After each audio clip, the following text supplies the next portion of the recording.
Das ist original 60er Jahre, aber ich weiß gar nicht, was ich von dem Produkt halten soll, denn es ist eine Mischung zwischen 50er, 60er, 70er, 80er, 90er, 2000er und jetzt. Ich grüße dich, Patrick. Hallo Sven. Ja, wir sind in Hamburg. Ja, du hast zum ersten Mal, ne? Ja, eine riesen Ausstellungshalle. Ich bin ganz geflasht und du hast mir den Barefoot schon gezeigt und der hat mich immer angefixt, weil er einfach wunderschön ist. Es ist ein GfK Monocoque. Er ist nicht billig, muss man sagen, aber mit dem Ding bist du natürlich der King, wenn du was Individuelles suchst, oder? Ja. Also erstens natürlich mal wirklich das Design, Retro von einer Frau entwickelt in Großbritannien. Auch sehr viel tatsächlich weibliches Interesse, muss man tatsächlich so sagen. Sehr aufwendig gebaut, aus einem Stück Monocoque-Bauweise GfK. Ein Stück? Ja. Ein Stück, okay. Das ist also... Das ist natürlich sehr, sehr, ja, die aufwendigste Bauweise, die man so wählen kann, aber das ermöglicht natürlich auch erst dieses Design. Und ja, also er ist von innen, werden wir ja gleich sehen, auch mal ganz anders. Eher ein Tick weiblich, würde ich wohl sagen. Patrick, wenn du mal kurz zu mir kommst, da kann man dich ein bisschen besser hören. Ja. Du hast gesagt, innen ist er ein Tick weiblich, sagst du? Ja, also er ist so ein bisschen heimelig, wie man im Süden sagt. Sehr gemütlich und sehr schöne Materialien, aber auch ganz anders als das, was man sonst so bislang, zumindest im Kameramann-Sektor in der Größe gesehen hat. Ich mache mir große Sorgen, weißt du? Gefällt mir trotzdem. Gefällt dir trotzdem, ja. Bin ich jetzt zu feminin? Oder? Die Farbe ist auch genial. Das ist kein Weiß, das ist so ein praktisch Pistazie so ein bisschen. Ja, genau. Das ist so ein Pistaziengrün. Ja, durch das Licht jetzt hier wirkt er ein bisschen heller, als er eigentlich im Tageslicht ist. Aber es ist alles anders. Hier ist nichts von der Stange bei dem hier, oder? Nee, gar nichts. Also ja, vielleicht der Kocher und der Kühlschrank, wobei selbst der Kühlschrank von Isotherm ist sehr hochwertig. Und, die Form allein, wenn du mal hier guckst, das ist ein richtiges Ei. Das heißt, das Dach ist überhaupt nicht gerade. Es ist komplett gewölbt. Und das ist das, was du in der normalen Bauweise ja nicht hinkriegst. Das heißt, du brauchst eine Form, eine GfK-Form hier. Ja. Das Ganze ist immer direkt sauteuer. Ja. Also das ist so. Richtig. Hält ewig. Ja. Ist halt ein Wagen für die Ewigkeit, oder? Ja, absolut. Ja, also er ist einfach ein echter Hingucker und qualitativ, wie gesagt, auf höchstem Niveau. So, ich gucke mal gerade die Fenster. Polyvision. Er bietet vor allem auf der Größe richtig viel Platz. Also er ist jetzt etwas über 5 Meter lang. Das Gewicht? Vollbart. Ja, wiegt also in einer wirklich schon sehr guten Standardausstattung so knappe 1000 Kilo. Gibt es 1200.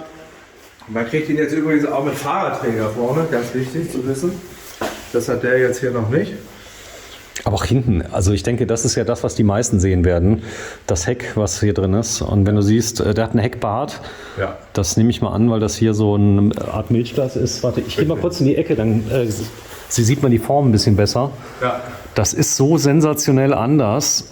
Es gibt ja viele Hersteller, auch deutsche Hersteller, die sowas probieren, dann auch am Preis immer scheitern.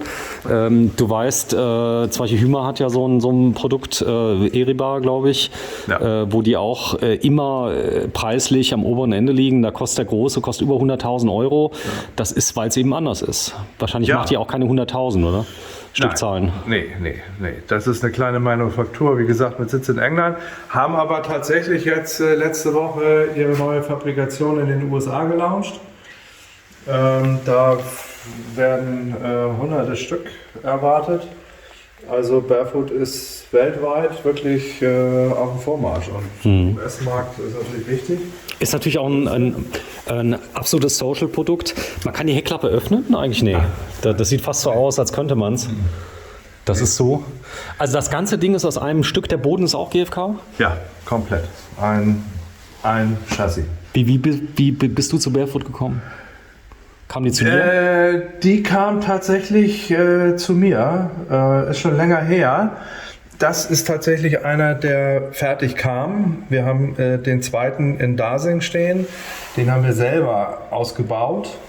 Das hat allerdings doch etwas länger gedauert. Als wir Selber ausgebaut, was heißt das? Der Kammerts-Rohkabine? Genau.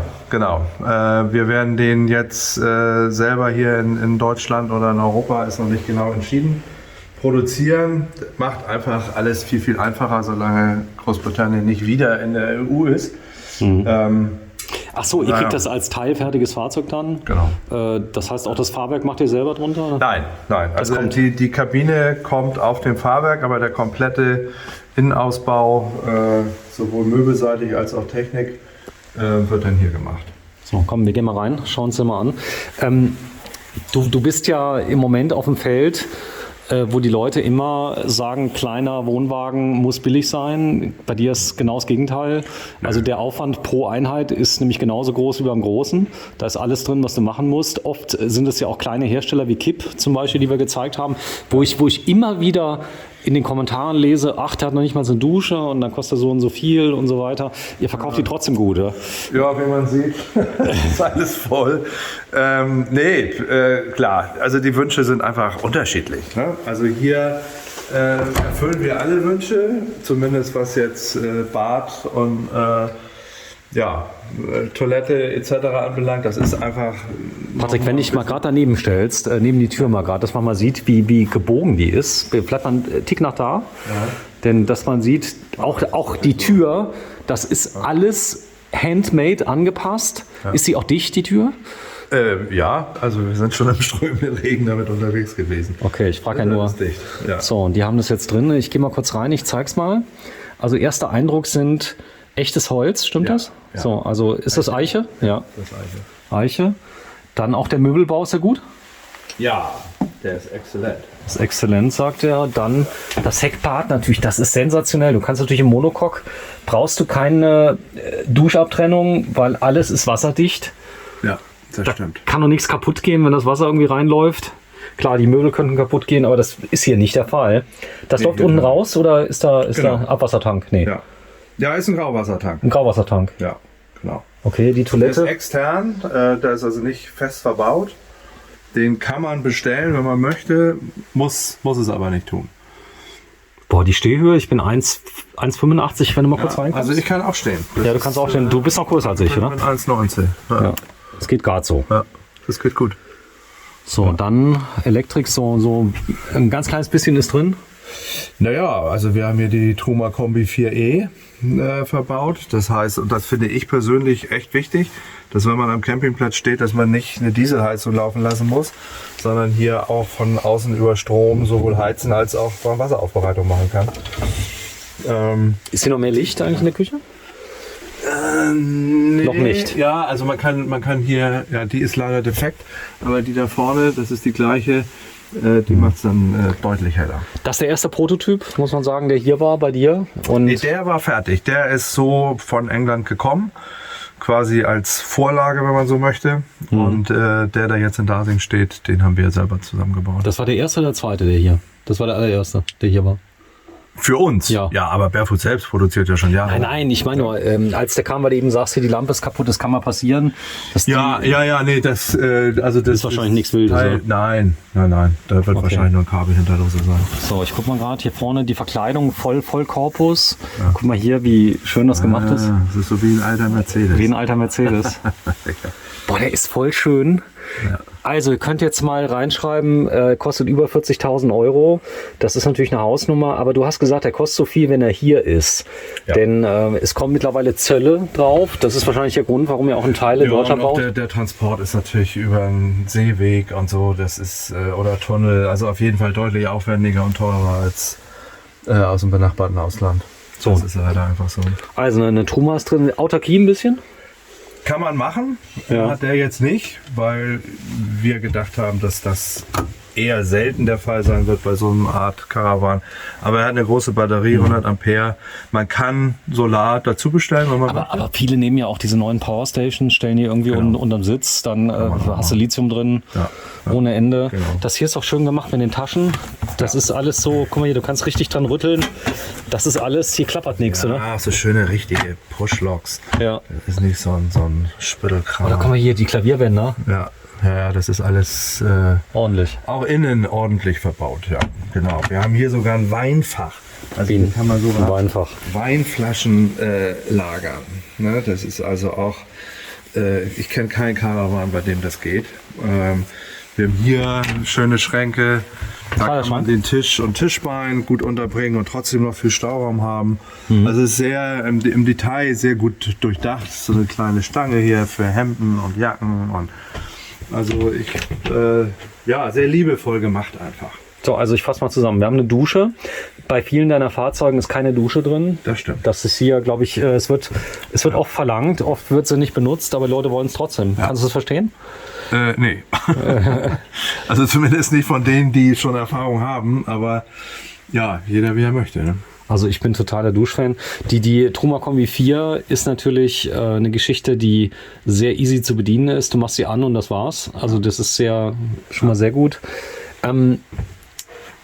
Patrick, alles ist umgebaut. Wir haben gerade eben mal kurz mal eingemessen.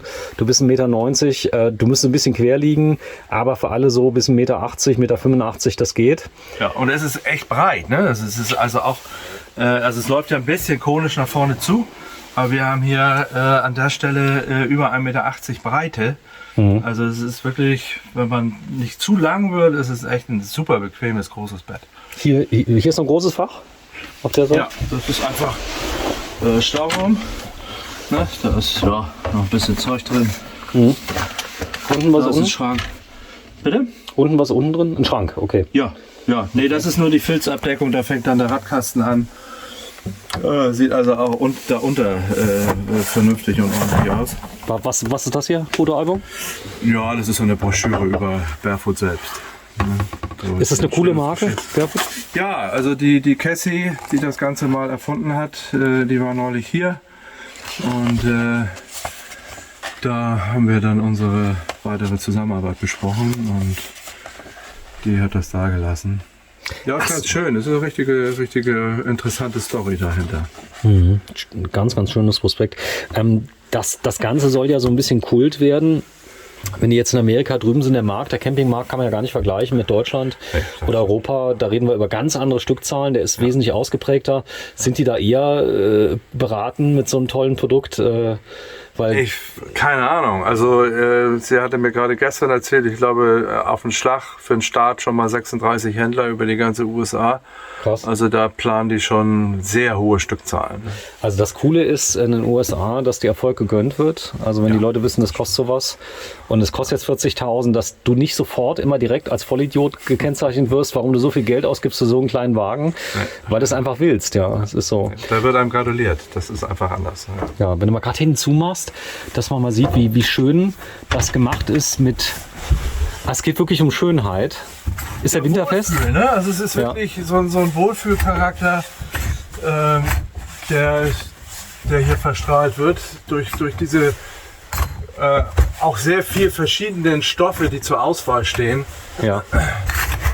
Okay. Das ist einfach mit zwei Händen. So, auch überall diese indirekte Beleuchtung. Hier am Fußboden haben wir jetzt das Bett drüber. So viele Kleinigkeiten, die einfach so ein Zuhausegefühl irgendwie vermitteln, meiner Meinung nach. So, hier ist ein cooler Kühlschrank verbaut. Engel, was ist das? Nee, das ist Isotherm. Isotherm. Ja. So, mal gucken. Also kennt man aus dem Hotel. Ups, sorry. Ist auch schön leise, ein Kompressor, der ist mit drin. Ja. Dann hast du hier noch ein kleines Fach für dein Besteck. Ja. Hier auch nochmal einen großen Schrank. Finde ich so geil hier nix Softclose. Nee, das nicht. Das braucht kein Mensch, ja. Aber das ist ein absolutes Statement hier. Hier sind sogar noch die Stecker auf Englisch. Ja, da steckt man einfach einen Adapter rein. Dann geht's. Aber man kann ihn auch mit europäischen Steckern bestellen. Das ist natürlich kein Problem. Gibt es unterm Fahrzeug noch irgendeinen Stauraum oder ist es unterm Bett? Dann? Nee. Ja, also unter dem. Tatsächlich. Gut, hier ist viel Technik verbaut, aber ein bisschen Stauraum gibt es auch unter den Sitzbänken. So, sind wir durch. Farben? Alle Farben der Welt? Ja, also theoretisch kann man sich jede Farbe bestellen, die man möchte. Das ist dann eine Frage der Wartezeit. Ansonsten haben die aber wirklich von Pink, ein Grau gibt es auch. Dann hier diese schöne Pistazien. Wenn ich so eine haben möchte, Patrick, Wartezeit? Realistisch so 4-5 Monate im Moment. Mhm. Ja. Gut, wenn ich nie bestelle, kriege ich nie einen. So ist das. Aber dann kann ich noch irgendwas wählen? Irgendwelche Extras? Ja, es gibt Vorzelte. Wir sprachen schon über die Solaranlage. Verschiedene Grauwassertanks mit Trolley, ohne Trolley, dass es ein bisschen einfacher wird. Also er ist von der Grundausstattung, wie gesagt, mit der Truma und allem schon wirklich gut ausgestattet. Es sind eigentlich nur Kleinigkeiten, wie eben der größte Batzen wäre ein Vorzelt oder ein Sonnensegel, was man hier in die Kederschiene einziehen kann. Das Vorzelt kommt auch hier rein in die Kederschiene? Ja. Okay, das ist so oben drauf, weil wahrscheinlich die Fahrräder hier vorne drauf, oder wie wird es machen? Da wird die Gasbox, die wird ein bisschen anders aussehen. Und da wird der Fahrradträger hier, ich habe es noch live nicht gesehen, ich schätze mal so in dieser Höhe montiert und dass man dann die Fahrräder vorne einfach auf die Dachse stellt. Ich darf da mal reingucken in die Gasbox, oder ist gerade kein Schlüssel? Ich glaube, der ist zu, der ist zu. Das ist nicht schlimm. Also aber weißt du, was dir noch gar nicht aufgefallen ist? Was denn? Das ist der erste Caravan, den du wahrscheinlich je in deinem Leben gedreht hast, wo die Tür auf der falschen Seite ist. Stimmt, der ist... Boah, das gibt ja riesen Ärger, oder? Das fällt im ersten Moment irgendwie niemandem auf. Gar nicht. Das ist natürlich die englische Bauweise. Ne? Da ist alles seitenverkehrt. Ja gut, die werden aber jetzt in Amerika die nicht so bauen können. Ja, die haben eine eigene Form, wo genau das einfach gespiegelt wird, der Grundriss. Das stimmt, aber für hier finde ich es eigentlich eher noch einen besonderen Gag, muss ich auch sagen. Ich finde es. Das heißt, man fällt ab. Ist ja auch kein Problem, weil du kannst ja einfach den Wagen einfach verkehrt rum einstellen. Ja, natürlich. Wenn derjenige das nicht möchte. Du weißt ja, wie Camper sind, die wollen ja immer nicht Tür zu Tür stehen, sondern da gibt es ja ungeschriebene Regeln. Also Barefoot, heute 16. Dezember 2022. Ich bin in der Hansestadt Hamburg. Du wohnst hier in Hamburg? Ja. Ist das teuer, in Hamburg wohnen?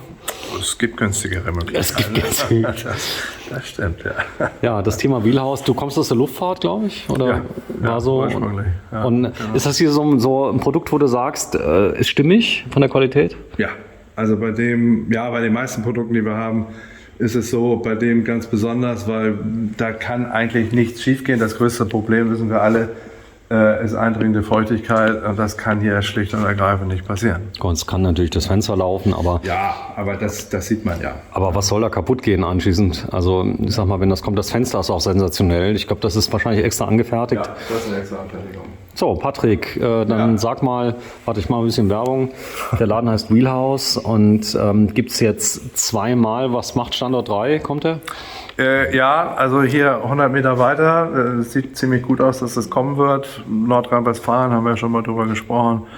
Wird sich noch ein bisschen nach hinten schieben. Das hat jetzt erstmal Priorität. Du hast genug zu tun. Komm, wir gehen mal kurz durch, dass man mal so einen Eindruck hat. Campers haben wir vor kurzem ein Video released. Hier ist ein schwarzer. Wie kam das an, Campers? Ja, der ist zum Beispiel heute gerade ad hoc verkauft worden. Besonderer an dem Fahrzeug ist, dass der tatsächlich eine Innen- und Außenküche hat. Das kann man ja beim Campers sich zusammenstellen, wie man möchte.